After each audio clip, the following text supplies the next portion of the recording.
How many new items can we keep getting introduced into one episode?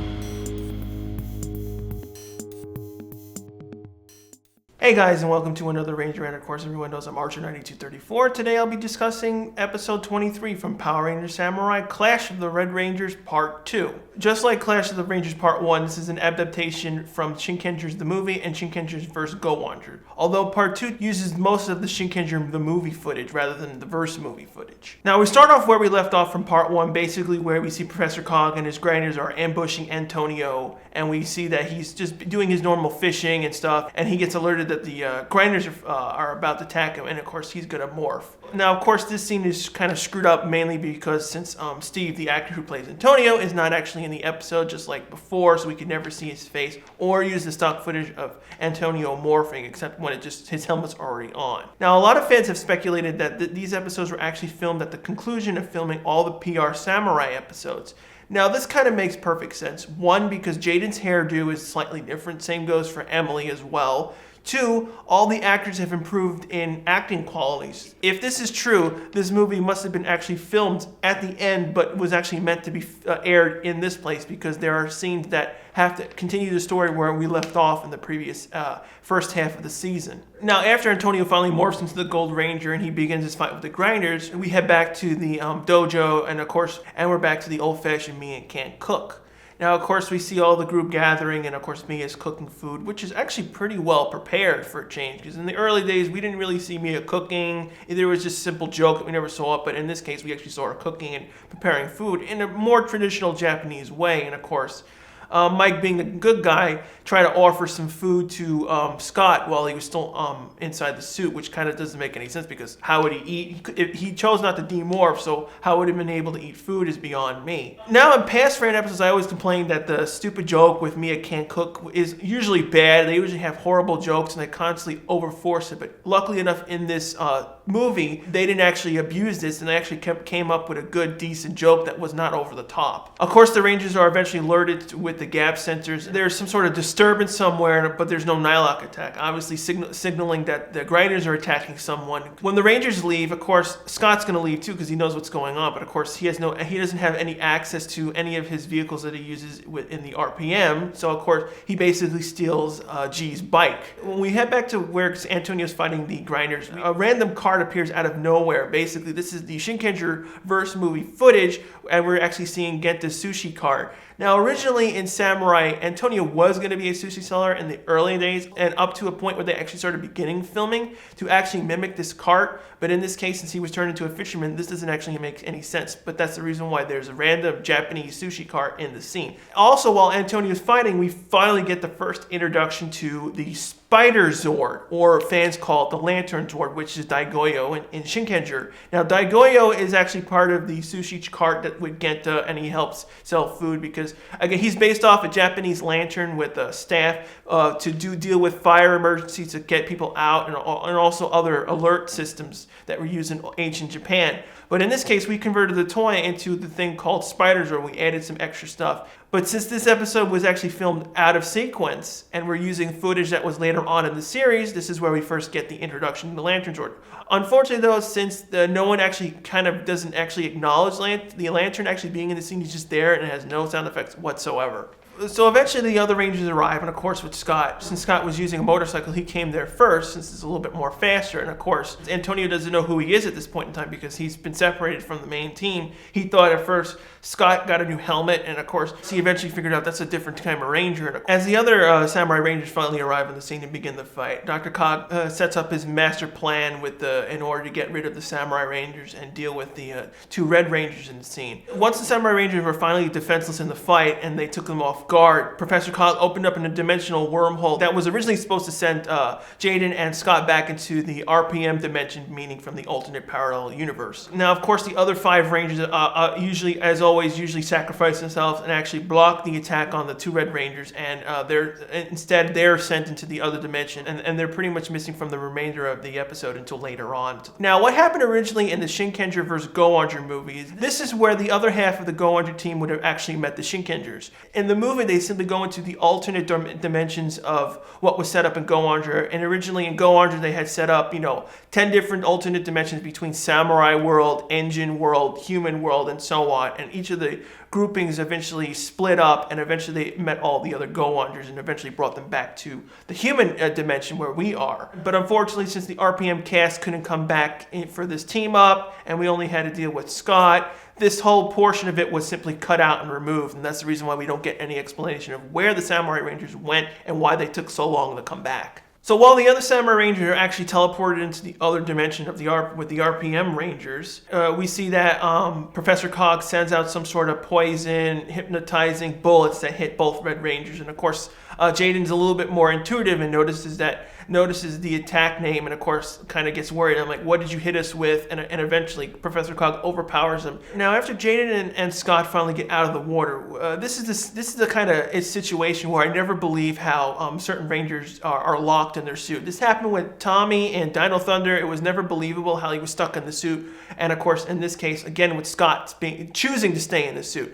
And now, all intents and purposes, whenever a Power Ranger always gets into a really difficult fight, after a certain amount of time, especially the RPM suits with their limited power abilities that were set up in the show, he should have been demorphed immediately after the huge explosion that threw him into the water. So while Jaden and Scott finally, get a breather, and we finally get, a little bit of backstory of what's going on. This scene also violates how this episode was originally filmed at the end of production, but they had to simply write in the stuff that's currently going on in the story. And so they had to basically make sure that this episode, even though this episode was filmed at the end, it would still line up to where we are. Now, as the Red Rangers are taking a breather and, of course, heading home to the dojo, the poison bullets are actually taking effect and, of course, converting the Jaden and Scott's personalities into started arguing and started fighting with each other. When the 2 Red Rangers head back into the dojo, of course, Master G is finally actually being used for a change, and we see that he asks, well, where are the other Rangers? And, well, the other Rangers were sucked up into the dimension, probably where the RPM Rangers are. And, of course, Scott is starting to begin arguing with each other, and, of course, G is kind of picking up, well, this is kind of not right. In this scene, though, unfortunately, Jaden still can't perfectly act when he's trying to be angry. He kind of overforces it. He does these really stiff stances and storms off. Eventually, the gap sensor is signaled off, and of course, Jaden and Scott are the only Rangers that they head off. And of course, Scott takes the bike, and Jaden, of course, uses his symbol power to form the horse.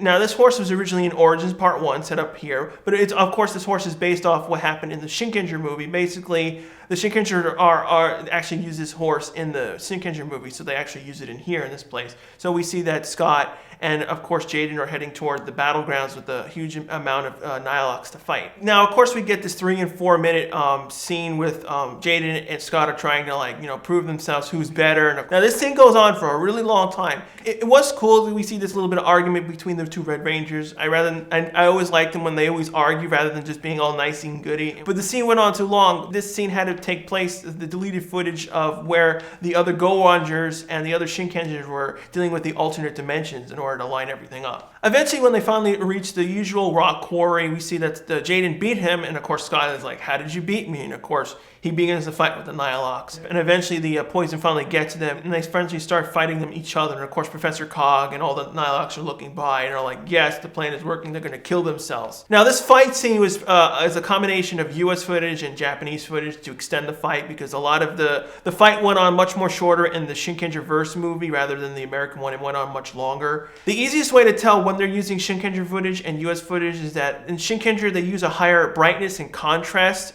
versus where in Samurai they use a much more lower brightness and more darker tones to colors. So while Jaden and of course Scott are using off their using his gun, and of course Jaden is using his samurai spin sword, eventually they both hit each other, and of course Professor Cog finally says yes, they finally killed each other, and we eventually find out that this is a total fake out. I didn't kind of really get it in the way how they set it up in Samurai, because what was the point of the fake out? They didn't really trick Professor Cog into anything. The cool thing though is that they actually use G in a circumstance. We actually see that G has, symbol power because we've seen his use a samurai morph, even though he can't morph into a ranger, but we actually do see it, and he was actually finally useful because we see that he figured out this was a poison and they were acting, completely out of character, and he simply broke the spell. Now the funny thing though is when we see them pull out their stuff, we see that Scott, pulls out, a samurai emblem underneath the band that connects to the RPM suit's bottom part. Now, which is okay, but then we see Jaden take out this humongous RPM G logo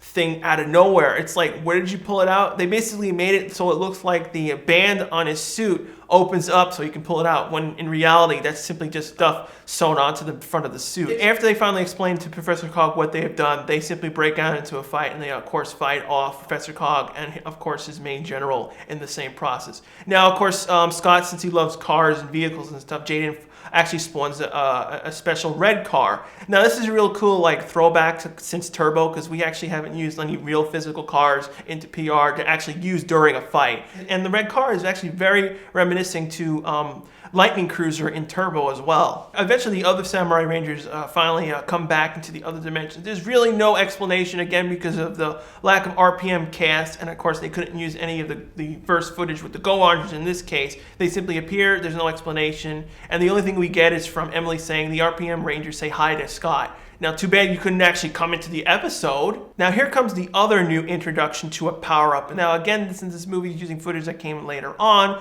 we finally get introduced to the first super mode and shark mode for Scott. Now, everyone always hated this because the super mode came out of nowhere. Obviously, this is going to be explained in a couple of episodes from now. But the thing that really sucked the most for fans is that we get introduced to the shark mode and the shark sword in this episode as well. But the first person who uses it is Scott. So, of course, we see that the Nylox and Grinders actually finally join forces in this final fight between the new powered-up Scott and the powered-up Jaden. And we get this moment where we see the Grinders convert into bikes. I have no idea why that happens. And we see Nylox running on top of them. The funny thing is that one Nylock and one Grinder actually don't transform, and the Grinders just simply picking up the Nylock and running toward the Rangers. Now, of course, the Rangers defeat the Nylox fairly easy afterward because they finally gotten used to fighting Grinders and Nylox. We get a little bit of a comedy relief moment where we see Jaden fighting the Nylock that didn't transform with the Grinder into a bike. This was actually in the Shinkenger verse movie. This is actually stock footage from there. And of course we see the Rangers finally do all their main finishers with their swords to finish off Professor Cog's general and of course Professor Cog himself.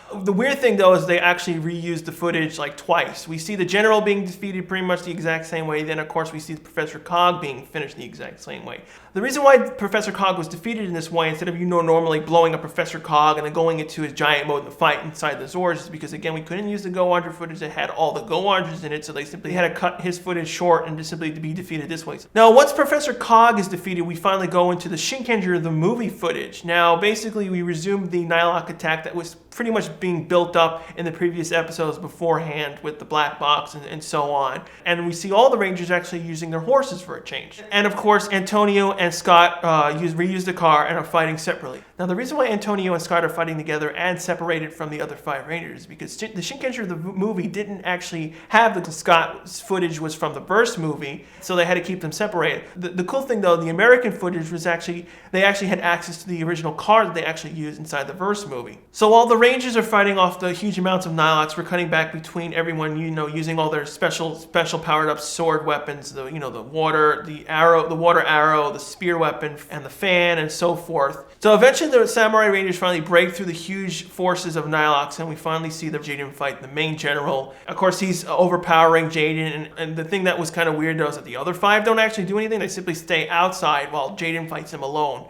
switching between various weapons. I never liked that. It's like, we know that the monster is overpowering Jaden, go and help him, but they actually don't. It's always kind of annoying that they always kind of do this stuff. And of course we see that Antonio and Scott are still fighting in the car. Eventually Scott actually loses control of the car at one point and almost hits a fence. They stop inches from Antonio getting impaled in the face, and we actually hear Antonio say Alpha's ay ay ay ay ay line, which was kind of, it was really corny, but it was like, since it's PR, you pretty much like, it's all right. I wouldn't have been surprised if he said more phenomenal. So while Jaden is fighting off the general, of course, pulls out the shark sword and powers up into his shark mode. Now, of course, some people are confusing, well, why didn't he pull out the shark sword and his power-up mode to fight him from the beginning with? The reason why this happened is in the original Shinkenger the movie, this special Kyoryu disc was actually a little bit too strong for him and has killed past Red Rangers in the past, so that's the reason why he was afraid to use it. In Samurai, it doesn't really make any sense why he simply waited until this point to actually use it. So eventually Jaden uses the shark's sword and his power-up to finally defeat the monster, and of course we go into the second stage fight where he grows. And now we finally get to a next introduction in the show, the Shark Sword Mega Blade Power-Up Armor. Now, this show had so many new introductions to new items, again, because of the way the episode was constructed. So we see things earlier than they're supposed to. And we see that Jaden and everyone are having a hard time fighting, of course, the monster in general. He's too overpowering, and they're trying to figure out what to do.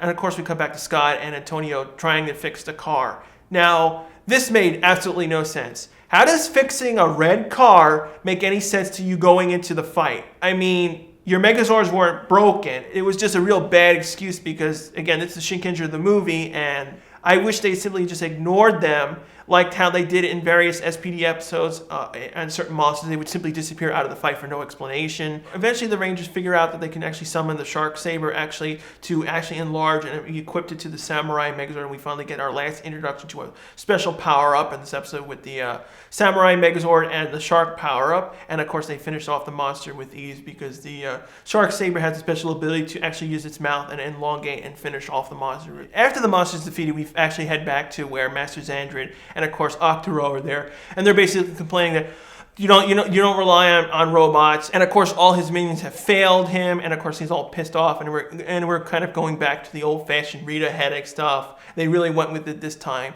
The weird thing though is, again, since Dayu wasn't in the episode, for the various reasons I explained in the first part, it was just simply Octoro and Master Xandrid, and they really chalked up the moment with the medicine stuff because, again, this is really alcohol. It doesn't even make any sense from a logical standpoint, but they just chalked it up as a big joke. Eventually, all the Rangers finally gather into the train station. Now, of course, this train station stuff is kind of confusing to people. It's like, how does it work? Why do these specific trains are able to travel between dimensions? You really don't need an explanation because it's like, it'll be too much to explain. But for in this case, I assume basically the train station is really just an ordinary train station that simply goes between stops. But at a certain point, they pass between the dimensional break between the RPM universe and the Samurai universe. Now, of course, everyone's bidding Scott farewell. So we get one little final moment between Mike and Scott. And of course, Scott, since he's not blind and stupid, he realizes that Mike actually does like Emily. And of course, we get up this big setup between, Mike should start dating Emily. Now, overall, I have to give this episode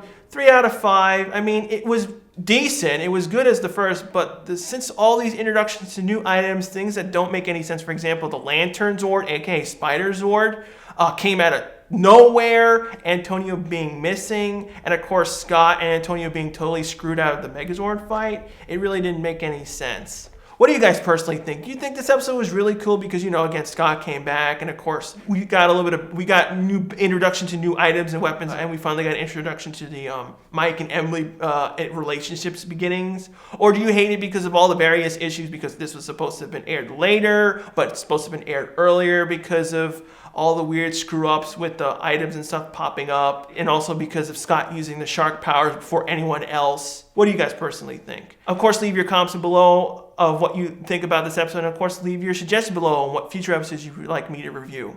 For next week's episode, I'm going to be reviewing Trakeena's Revenge from Power Rangers Lightspeed Rescue. Thanks again for watching. I'll see you guys right back here next week.